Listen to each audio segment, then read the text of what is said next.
Hello my dear friends, welcome to my YouTube channel Sunrise Classes. दोस्तों, इस video में हम बात करेंगे NCERT math class 10th real numbers exercise 1.4 का क्वेश्चन नंबर 3। तो चलिए दोस्तों, अब हम क्वेश्चन को सॉल्व करते हैं।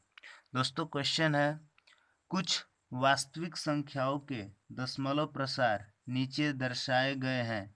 प्रत्येक स्थिति के लिए निर्धारित कीजिए कि यह संख्या परिमेय संख्या है या नहीं। यदि यह परिमेय संख्या है और p बाई क्यू के रूप की है तो q के अभाज्य गुणनखंडों के बारे में आप क्या कह सकते हैं। दोस्तों, इसे हमें देखना है कि यह परिमेय संख्या है या नहीं और यह p बाई क्यू के रूप में है या नहीं, और यदि है तो इसके q के अभाज्य गुणनखंडों के बारे में हम क्या कह सकते हैं। तो चलिए दोस्तों, अब हम क्वेश्चन को सॉल्व करते हैं। दोस्तों, हमारा पहला क्वेश्चन है 43.123456789। दोस्तों, आप देख सकते हैं कि यह क्या है, शांत आवर्ती है। तो शांत आवर्ती यानी शांत दशमलव है, दशमलव प्रसार है। तो अतः यह कौन सी संख्या होगी, परिमेय संख्या होगी, क्योंकि परिमेय संख्या का ही हम क्या निकाल सकते हैं, शांत दशमलव प्रसार कर सकते हैं। तो हम दोस्तों क्या लिखेंगे, यहाँ पे लिख लेंगे अतः, सॉल्यूशन में अतः शांत दशमलव है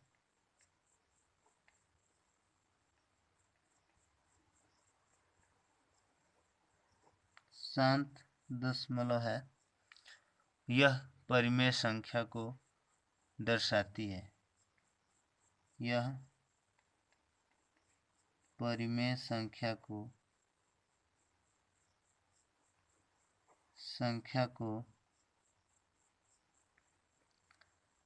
दर्शाती है।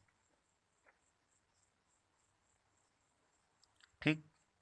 अब दोस्तों हम क्या करेंगे, अब जो हमारे यहाँ पे मान है तो हम इसको यहाँ पे नोट कर लेंगे 43.123456789।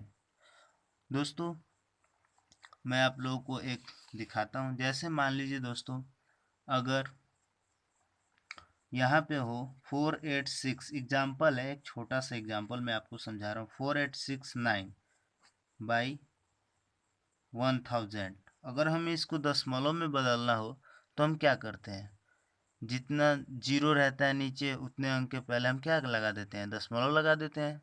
यहाँ पे 3 जीरो है तो हम कैसे इसको दशमलव में बदलेंगे, 968.4, यहाँ पे दशमलव लग जाएगा। तो दोस्तों, जैसे यहाँ पे दशमलव लगा है, तो अगर हमें इसको p बाई क्यू के रूप में लिखना होगा तो क्या हम लोग इसको 4869/000 हम लिख नहीं सकते हैं, लिख सकते हैं। यदि हम इसको दशमलव में व्यक्त कर सकते हैं तो हम इसे p बाई क्यू के रूप में भी व्यक्त कर सकते हैं। वैसे ही दोस्तों, हमें क्या करना है, इसको भी क्या करना है, p बाई क्यू के रूप में बदलना है। तो चलिए देखिए, हमें यहाँ पे 43 1 2 3 4 5 6 7 8 9 बटा कितने अंकों के पहले दशमलव लगा है, 1 2 3 4 5 6 7 8 9, 9 दशमलव के पहले, यानी जीरो कितना होना चाहिए नीचे, 9, कितना 9। तो हम यहाँ पे 1 2 3 4 5 6 7 8 9 इजकल टू, अब दोस्तों ये p बाई क्यू के रूप में बन गया है, क्या p बाई क्यू के रूप में बन गया है। अब दोस्तों q का पावर कितना है, यहाँ पे अगर हम देखें तो q इजकल टू क्या है, यही q है, और q के मतलब 10 के पावर कितना होगा, 9 होगा। ओके, तो हम क्या लिखेंगे, अतः q इजकल टू 10 के power 9। Okay, q equal to 10 के पावर 9। और इसका अगर आप गुणनखंड निकालेंगे, फैक्टर कीजिएगा, बहुत ही इजी है। फैक्टर करेंगे तो इसका गुणनखंड क्या निकलेगा, गुणनखंड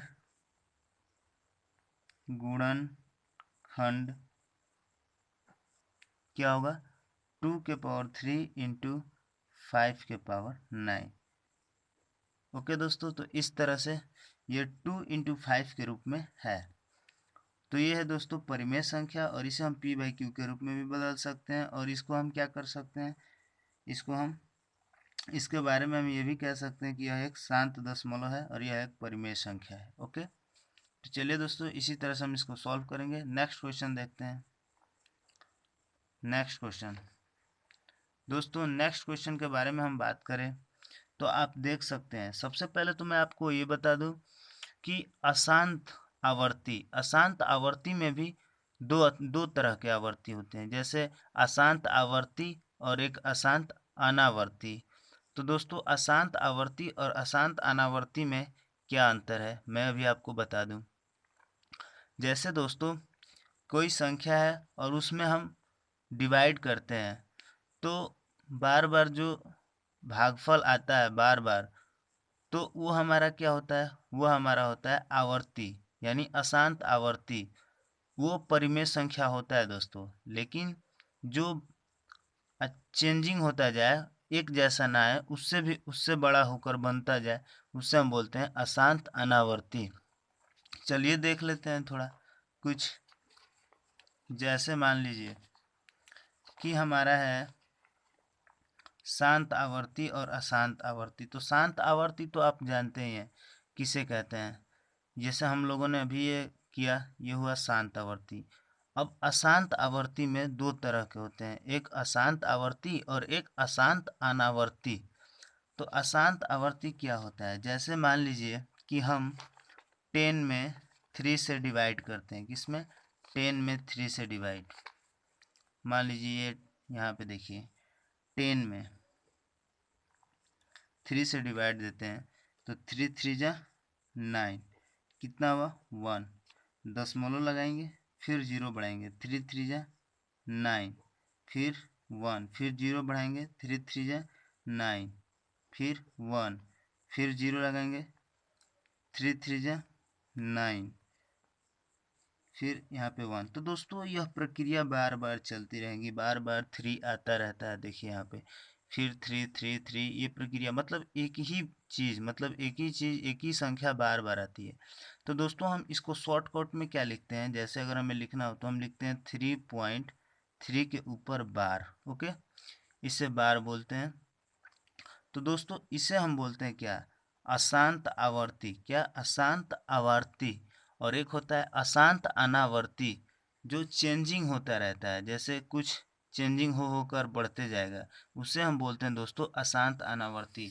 तो दोस्तों यहाँ पे देखिए कोई भी ऐसी संख्या ना हो जो बार बार एक ही जैसे रिपीट कर रहा हो। यहाँ पे देखिए 0.120, फिर वहाँ पे आया है 1200, फिर यहाँ पे आया है 12300, फिर आया है यहाँ पे 1240, और दोस्तों ऐसे ही बढ़ते जा रहा है, एक जैसे नहीं आ रहा है। तो हम इसे क्या बोलेंगे दोस्तों, यह अशांत और अनावर्ती दशमलव है, यह एक अपरिमेय संख्या है। क्या लिखेंगे कि यह अशांत और अनावर्ती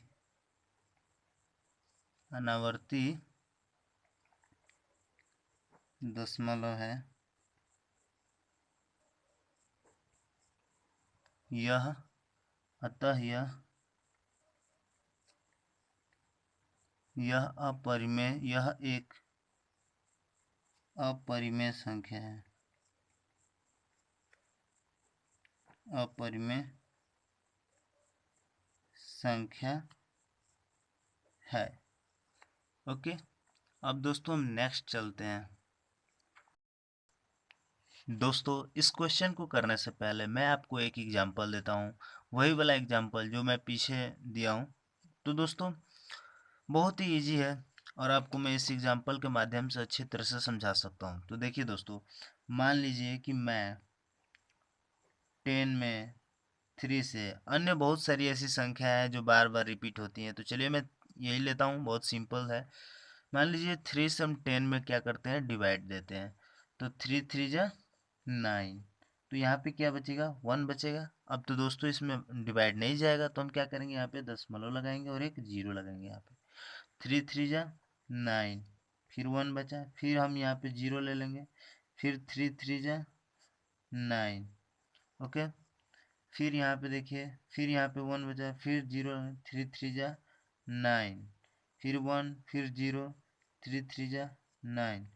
तो दोस्तों आप देख सकते हैं कि 3.3333 ये बार बार रिपीट होता है। तो दोस्तों इसको मान लीजिए बार बार है तो कितनी संख्या है, अनंत तक है, तो हम अनंत तक तो लिखेंगे नहीं, तो उसी को हम शॉर्टकट में लिखने के लिए यहाँ पे 3.3 के पावर बार ऐसे बना देते हैं। ओके, तो दोस्तों आप देख सकते हैं कि यहाँ पे 1 2 3 4 5 6 7 8 9 के ऊपर क्या है, बार लगा हुआ है। यानी ये जो संख्या है बार बार रिपीट कर रही है, बार बार परिवर्तित परिवर्तित नहीं, रिपीट हो रही है, कोई अन्य नहीं आ रहा है, यही संख्या बार बार रिपीट हो रही है। और जब दोस्तों बार बार रिपीट हो तो जैसे अशांत में दो तरह के अशांत होते हैं, एक अशांत आवर्ती और एक अशांत अनावर्ती। तो दोस्तों जो रिपीट होना, जो संख्या बार बार रिपीट हो, वही संख्या बार बार रिपीट हो, उसको हम बोलते हैं आवर्ती, अशांत आवर्ती। क्या बोलते हैं? अशांत आवर्ती।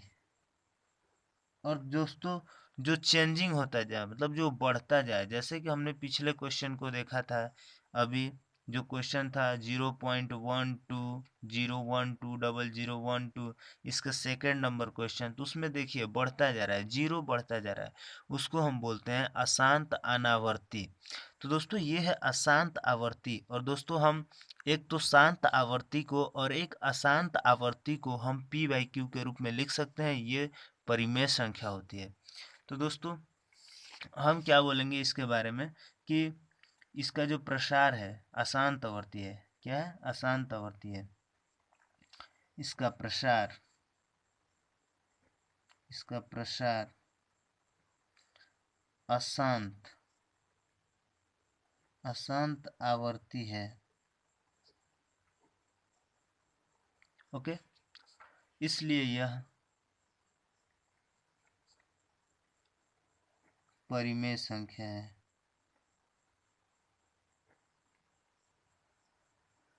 संख्या है, इसे p/q के रूप में लिख सकते हैं।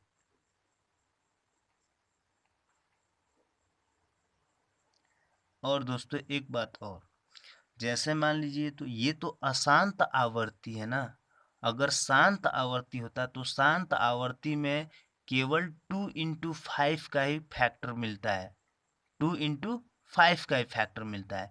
लेकिन दोस्तों ये अशांत आवर्ती है तो इसमें 2 × 5 फैक्टर के अलावा अन्य भी फैक्टर मिलेंगे, क्योंकि यह क्या है, अशांत आवर्ती है। इसलिए शांत आवर्ती में ही केवल 2 × 5 का फैक्टर मिलता है, अगर उसके अलावा मिले तो वो अशांत में आ जाता है। तो अशांत में भी ये अशांत आवर्ती है। ओके, तो हम क्या लिखेंगे दोस्तों, Q,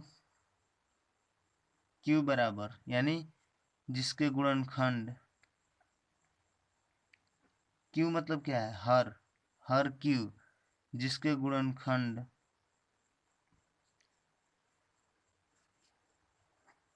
2 के पावर n × 5 के पावर m के